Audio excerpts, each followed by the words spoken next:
Vamos abrir as nossas Bíblias no livro de Daniel, capítulo 4. Esse é um texto narrativo, apesar de profético, mas narrativo também.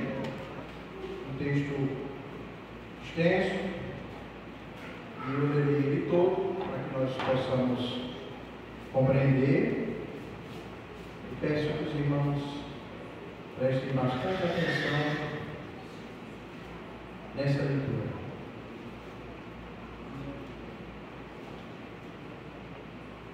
Daniel, capítulo 4.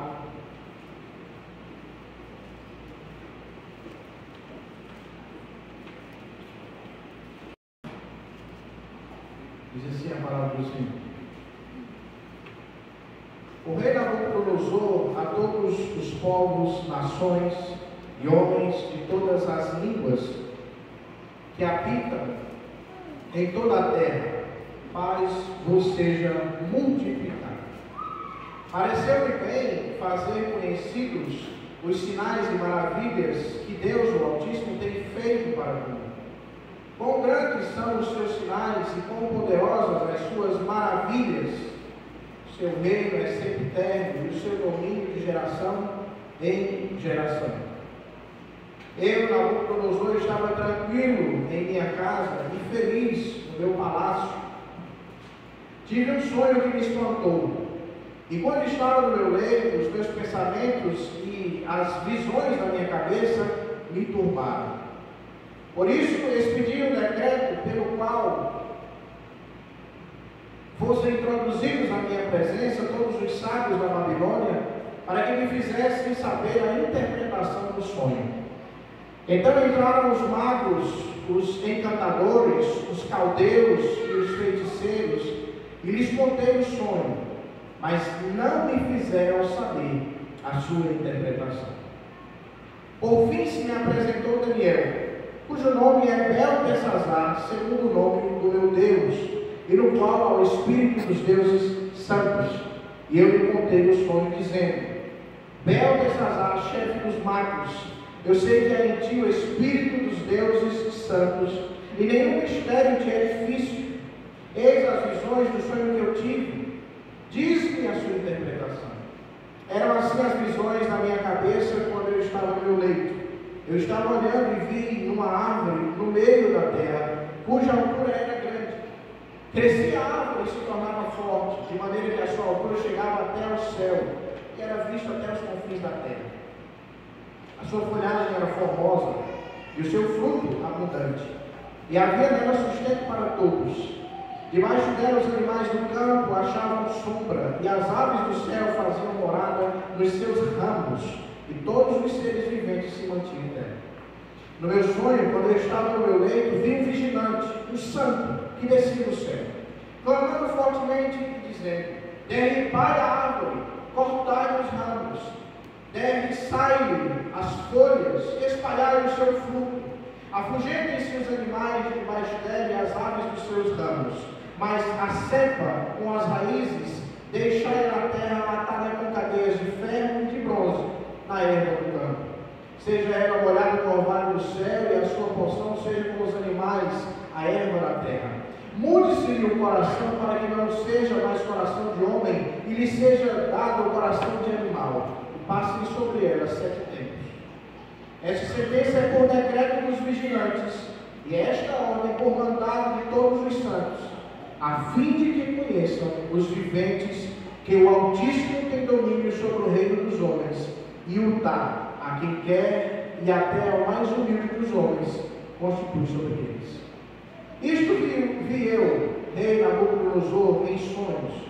Tu, pois, ó Beltesazar, dize a interpretação, porquanto todos os sábios do meu reino não me puderam fazer saber a interpretação, mas tu podes, pois há em ti o Espírito dos deuses santos.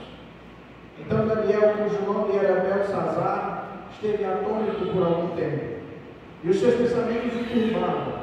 Então me falou o rei e disse: Beltesazar, não te perturbe o sonho, nem a sua interpretação. Respondeu Beltesazar e disse: Senhor meu, o sonho seja contra os que te têm em ódio, e a sua interpretação para os teus inimigos. A árvore que viste, que cresceu e se tornou forte, cuja altura chegou até o céu e que foi vista por toda a terra, cuja folhagem era formosa e o seu fruto abundante, e em que para todos havia sustento, debaixo do qual os animais do campo achavam sombra, e em cujos os ramos das aves do céu faziam morada, és tu, ó Rei, que cresceste e vieste a ser forte. A tua grandeza cresceu e chega até o céu, e o teu domínio até a extremidade da terra. Quanto ao que viu o rei, um vigilante, um santo, que descia do céu e dizia: cortai a árvore, e destruía, mas a cepa com as raízes deixar na terra, atada por cadeias de ferro e de bronze na erva do campo, seja ela molhada no orvalho do céu, e a sua porção seja com os animais do campo, até que passe sobre ela 7 tempos. Esta é a interpretação, ó Rei, e este é o decreto do Altíssimo que virá contra o Rei, meu Senhor. Serás expulso entre os homens, e a tua morada será como os animais do campo. E dar-te-ão a comer ervas como aos bois, e serás molhado por orvalho do céu. E passar-se-ão 7 tempos por cima de ti, até que conheças que o Altíssimo tem domínio sobre o reino dos homens, e o dá a quem quer.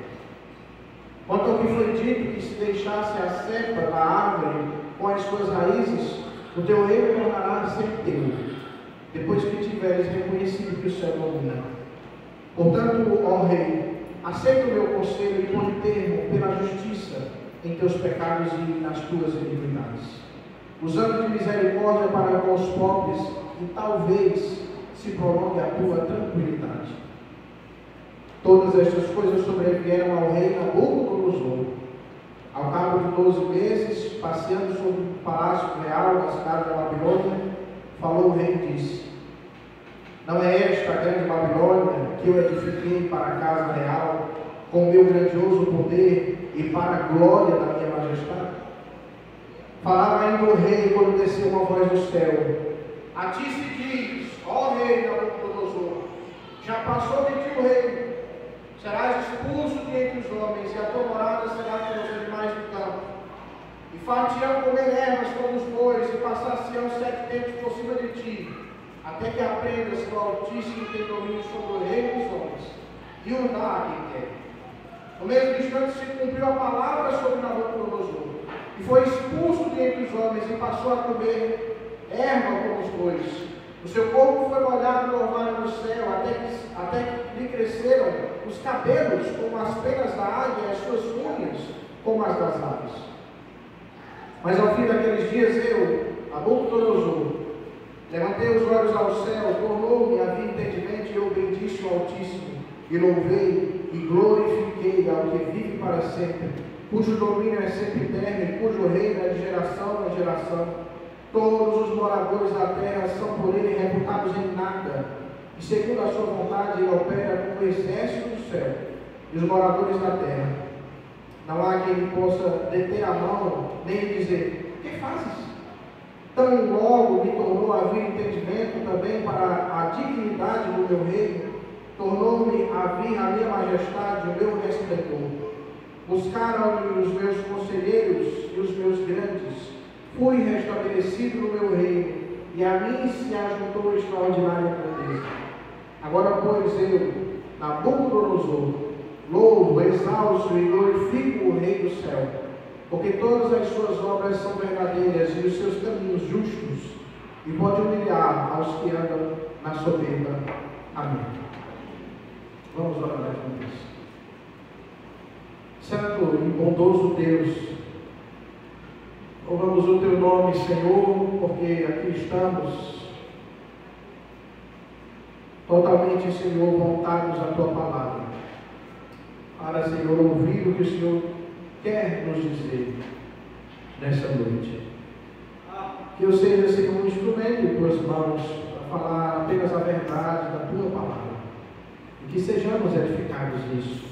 Que teu Espírito, Senhor, nos faça compreender esta palavra, para a glória do teu nome e para, Senhor, a transformação da nossa vida. Te oramos em Cristo Jesus. Amém. Um texto longo, mas textos narrativos geralmente são assim. Meus irmãos, quando pensamos em governo, ou quando falamos sobre governo, principalmente nos últimos dias, nos últimos anos, nos últimos tempos, nós somos facilmente levados a pensar, a refletir e identificar, na verdade, desgoverno. Pensamos na corrupção de muitas pessoas, e quando eu falo aqui sobre governo, não pense apenas em governo político, mas pense também sobre aqueles que também exercem governo. Porque talvez, com certeza, na verdade, lá onde você trabalha, existe alguém que lidera, existe alguém que exerce governo. Mas não são poucas as vezes que nós olhamos e vemos corrupção, que vemos faltas de serviço básico, que vemos aquilo que muitos chamam de assédio moral, que vemos irresponsabilidade, tirania daqueles que exercem liderança, daqueles que governam. E às vezes até pensamos que Deus não se importa com essas coisas, que parece que as coisas estão correndo à sua própria vontade, ou à vontade daquelas pessoas que fazem errado. Mas esse não é um cenário apenas da atualidade. Porque quando nós olhamos para o princípio do livro de Êxodo, exatamente no seu início, nós conseguimos perceber que o povo ali também estava sofrendo sobre o governo tirano. Estava sofrendo nas mãos de Faraó, que castigava aquele povo colocando feitores sobre eles. Os filhos dos hebreus foram assassinados, os homens, e eles eram privados de exercer a sua própria cultura, porque o povo de Deus, que ali estava no Egito, não podia exercer os mandamentos do Senhor corretamente. E o Egito, a época que eu estou falando, era uma superpotência, era um grande país. Muitas nações caíram aos pés do Egito, como Israel assim foi, em virtude do seu poderio e de suas conquistas. E essa, meus irmãos, era uma situação que talvez eles pensassem exatamente o que eu acabei de dizer. Deus não deve estar se importando conosco. Deus deve ter esquecido de nós. Mas a história bíblica nos mostra sempre que os reinos terrenos estão todos submetidos ao governo do nosso Deus. Essa situação de lamento parece se repetir no contexto desse texto que nós acabamos de ler. O governo terreno, mas hegemônico, que escraviza o povo de Deus. Esse é o contexto. O propósito do livro de Daniel é exatamente trazer esperança ao povo que estava sofrendo sob o poder da Babilônia, que havia sido levado cativo. E esse texto que nós lemos ainda não era no contexto geral do cativeiro, porque Daniel foi levado antes do ano de 586, quando Jerusalém foi completamente destruída. Daniel, como descendente da linhagem dos príncipes davídicos, um homem importante, um jovem importante, foi levado em uma das primeiras vezes em que os caldeus invadiram Jerusalém, levado para servir lá na Babilônia, com os costumes da Babilônia. Tanto é que o seu nome foi mudado quando estava lá. E o povo estava sofrendo sob o poder da Babilônia. Nabucodonosor foi um grande rei. Este era Nabucodonosor II, como falamos na história. Foi um grande rei, muito famoso, muito conhecido. E na época da sua morte, era o maior governante que existia na época.